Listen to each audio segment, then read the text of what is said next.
El libro de Juan capítulo 17, versículo 17 nos dice: santifícalos en tu verdad, tu palabra es la verdad.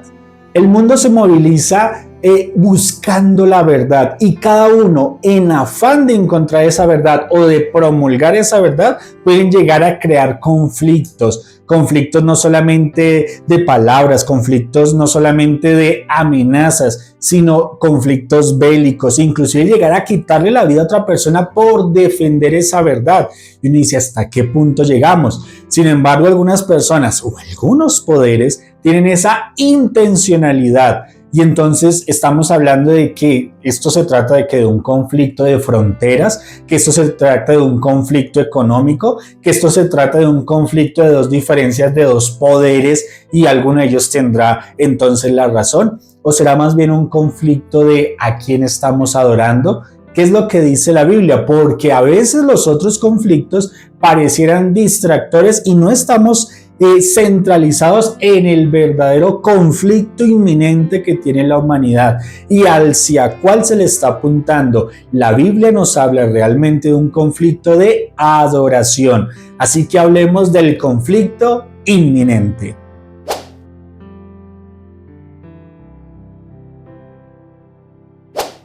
El libro de Apocalipsis finaliza todo el desarrollo de la Biblia como el último libro de la Biblia, el último de los 66 libros autorizados dentro del canon bíblico. Y este libro hace una conclusión desde ese inicio en el Génesis, donde se hablaba de Adán y Eva, ese conflicto que hubo a raíz del pecado, todo el desarrollo del pueblo de Dios, la llegada del Mesías, la predicación de este evangelio por todo el mundo. Y ahora llega Apocalipsis, ese último libro que para algunas personas es un libro de miedo, de una simbología algo extraña, a tal punto que algunas personas dicen, no, mejor no lo leamos nosotros, o solamente que lo lean las personas allí autorizadas, aquellos eruditos que ellos sí entienden de eso y que nos expliquen a nosotros.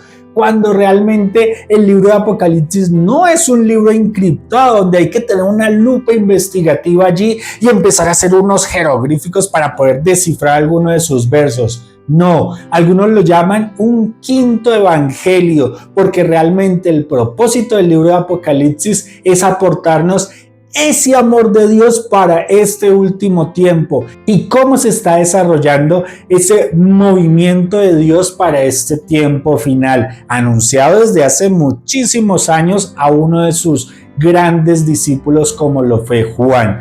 Y por eso nosotros debemos entender cuál es realmente el propósito del libro de Apocalipsis. Cuando empezamos a detenernos y analizar su lectura, empezamos a encontrar que todo el desarrollo del libro le apunta a una sola cosa, y es al conflicto inminente que hay en la humanidad. Y no es un conflicto bélico, no es un conflicto de fronteras o un conflicto económico, es un conflicto de la verdadera adoración.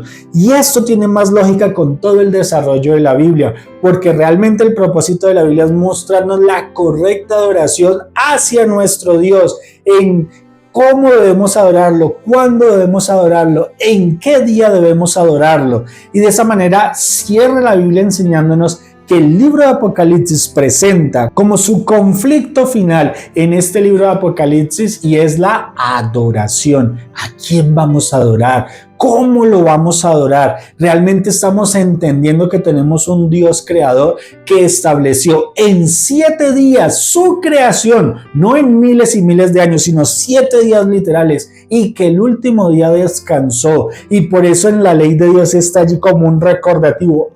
Acuérdate de tu creador, aquel que hizo el cielo y la tierra en 6 días y el séptimo día descansó, como ese sello de la creación. Y Apocalipsis simplemente hace ese recordativo para nosotros, y por eso ese conflicto final es con respecto a la oración. No es otros distractores como el mundo nos quiere hacer pretender que nosotros nos confundamos. No. Miremoslo con la lupa crítica, con esa mente abierta, y empecemos a entender si Dios le está apuntando hacia la adoración. ¿Yo a quién estoy adorando?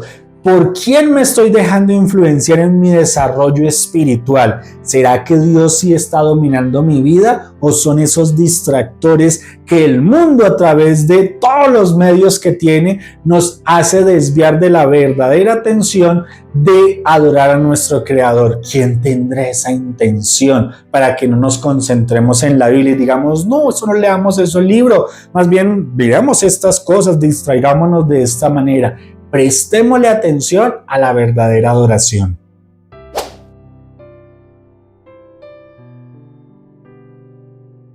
Nosotros debemos entender que el mundo en todas sus épocas ha tenido crisis, pero hay una crisis venidera y esa crisis empieza primero con una estrategia de aquellos poderes que tienen una intención de que el ser humano no se concentre en Dios. Y empieza primero con el engaño, primero a mostrarle una estrategia que parece verdadera pero que es falsa. Y la historia nos ha demostrado que cuando eso no funciona se acude a la fuerza, a esa fuerza que realmente mueve masas y dice, bueno, usted no quiso por este lado, pues tocó por este otro lado que de pronto no es tan bueno, pero si nos toca así, pues nos toca. Y hay personas y hay poderes que piensan de esa manera. Y la Biblia nos muestra ejemplos de muchas personas que fueron fieles a Dios y a pesar de esa fidelidad fueron perseguidos, allí ultrajados, llevados a lugares terribles, inclusive a algún punto de decirles, bueno, pues ya tú no vas a seguir viviendo porque no estás cumpliendo con nuestros requisitos. Y eso le pasó a muchas personas por defender la verdad, simplemente por pararse y decir, yo sigo los mandamientos de Dios. Y no es que usted tiene que seguir los mandamientos del ser humano, no es como usted diga, pero no es como yo diga, es lo que Dios dice, no, aquí es lo que digamos nosotros. Y eso se ha ejercido durante muchas épocas y para este tiempo final no va a cambiar, aunque algunas personas dirán, pero ¿cómo? En este tiempo actual, ¿cómo va a ser eso? La primera estrategia dentro de esas crisis, de esas persecuciones, siempre ha sido el ataque económico. Siempre, cuando a ti te tocan la economía, te tocan la familia, ¿cómo los vas a mantener? Mejor vente de este lado y nosotros te ayudamos. Pero si te mantienes por ese lado, empieza allí. Y uno dice, pero no, en este tiempo, ¿cómo va a suceder? Pues es mucho más sencillo. ¿Quiénes son los que dominan las plataformas digitales económicas? ¿Quiénes son los que dominan las tarjetas? Esos mismos poderes, no va a ser difícil decir, pues ya no tienes acceso a tus cuentas, entonces ¿qué vas a hacer? ¿Cómo vamos a comprar? ¿Cómo vamos a vender? ¿Cómo nos vamos a mover económicamente? Pero si siguen nuestros lineamientos, pues mira, te abrimos la posibilidad, antes te damos más. Mantenernos de parte de la verdad va a tener unas consecuencias. Quienes manejan todas estas situaciones de redes simplemente dicen, pues esto no sube y ya, que el mundo no se entere. No hay una verdadera libertad, simplemente si hay algo que no me agrada o está en contra de mis intereses, pues simplemente lo mochamos para que los demás no se den cuenta. Pero nosotros debemos ser muy inteligentes y creerles a nuestro Dios a través de su palabra, no lo que digan los seres humanos, porque seres humanos como yo nos equivocamos, pero Dios nunca lo hace. Entendamos que la crisis es real y que nosotros debemos estar de parte de nuestro Dios. Él nos va a sostener como lo hizo con muchas personas en el pasado. Confiemos en nuestro Dios, que Él va a estar siempre con nosotros.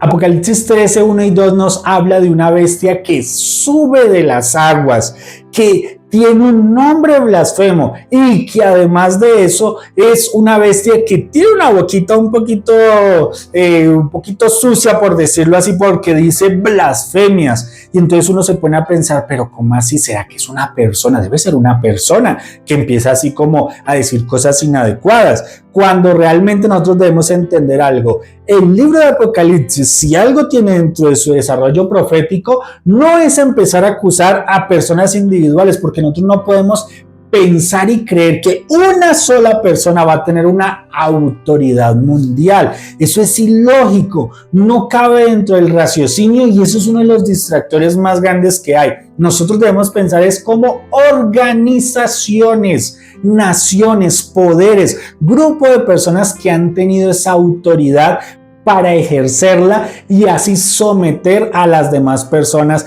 bajo sus propios criterios. Y esta primera bestia pues surge de las aguas y tiene una autoridad no dada por él mismo, por esa misma bestia, sino dada por el dragón, que de acuerdo a la lógica bíblica estamos hablando de que el dragón es el enemigo de Dios, o por lo menos así lo muestra la Biblia. Y esta bestia que surge de las aguas recibe toda la autoridad del dragón y empieza a hacer sus desastres tan grandes, que dentro de esos está la blasfemia. Y aquí es donde nosotros la debemos identificar. ¿Qué es entonces blasfemia? A Jesús lo acusaron por ello. La blasfemia, de acuerdo a la Biblia, y le dijeron a Jesús, tú estás cometiendo blasfemia, porque Jesús estaba haciendo dos cosas a las cuales se le llama blasfemia. Una de ellas era hacerse pasar por Dios y la segunda de ellas era perdonar pecados. Y le cuestionaron y le dijeron, Jesús, tú no puedes hacer eso porque eso es blasfemia. Pero claro, nosotros sabemos que Jesús, nuestro Dios, ¿era Dios? Claro que sí.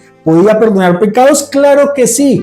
Pero ahora Apocalipsis 13 nos dice que esta bestia, este poder organizacional, habla blasfemias. Y uno empieza a pensar, güey, qué poder político religioso se ha dado la osadía de hacerse pasar por Dios, diciendo que es el reemplazo de Dios aquí en la tierra, y además de eso, supuestamente perdonando pecados a seres humanos, cuando eso solamente lo puede hacer nuestro Dios. Eso es ser muy osado. A eso sí se le llama blasfemia, y nosotros debemos ser muy inteligentes y decir, bueno, ¿quién está haciendo eso? ¿Quién está cometiendo ese pecado? ¿Quién está cumpliendo a cabalidad el cumplimiento de Apocalipsis capítulo 13, 1 y 2 y 6? ¿Qué poder político religioso lo está haciendo? ¿Lo ha venido ejerciendo hasta la actualidad? Cuando empezamos a pensar así, empezamos a entender muchas cosas y ya no nos estamos dejando distraer por lo que el mundo nos está haciendo creer, sino que le estamos apuntando al cumplimiento real de la palabra de Dios.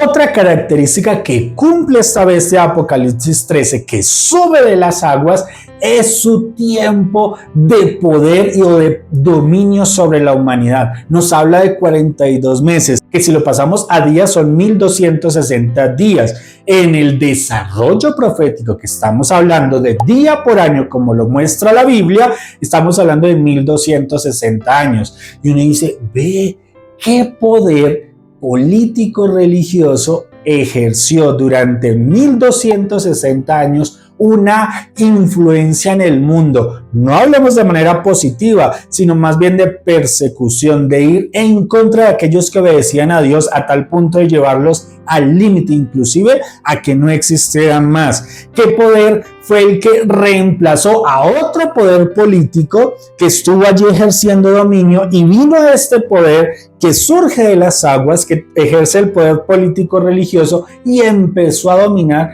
Y a eso es lo que se le llama el periodo del oscurantismo, no solamente económico, político, científico, sino espiritual. Y la excusa era, no, es que estamos defendiendo la verdad, cuando realmente estaban persiguiendo a aquellas personas que se mantenían de parte de Dios, como los valdenses, aquellas personas que fueron perseguidas simplemente por predicar la Biblia. ¿Cuál poder político religioso fue el que prohibió que se predicara de la Biblia en los idiomas del pueblo, sino que tenía que ser solamente en el idioma autorizado por ellos para que los demás no entendieran? Ya uno empieza a entender y empieza a razonar y decir, ve, esto no es una persona, es una organización. Y ese cumplimiento profético lo habla el libro de Apocalipsis, diciendo, iba a ejercerse por 1260 años, pero llegaría un poder para cortarle allí y generarle una herida, pero una herida que, si bien la iba a hacer sangrar, pero este poder iba nuevamente a resurgir, iba a tener el apoyo de otro poder que le iba a ayudar a impulsarse y a mantenerse vigente hasta la actualidad. Por eso nosotros necesitamos entender que todo este desarrollo del mundo es un desarrollo de la adoración, y ese poder político religioso, esa bestia que surge de las aguas, lo único que hizo fue impulsar una falsa adoración a la humanidad, pero nosotros no podemos dejarnos caer por eso, sino que actualmente debemos pensar en la adoración de nuestro Dios.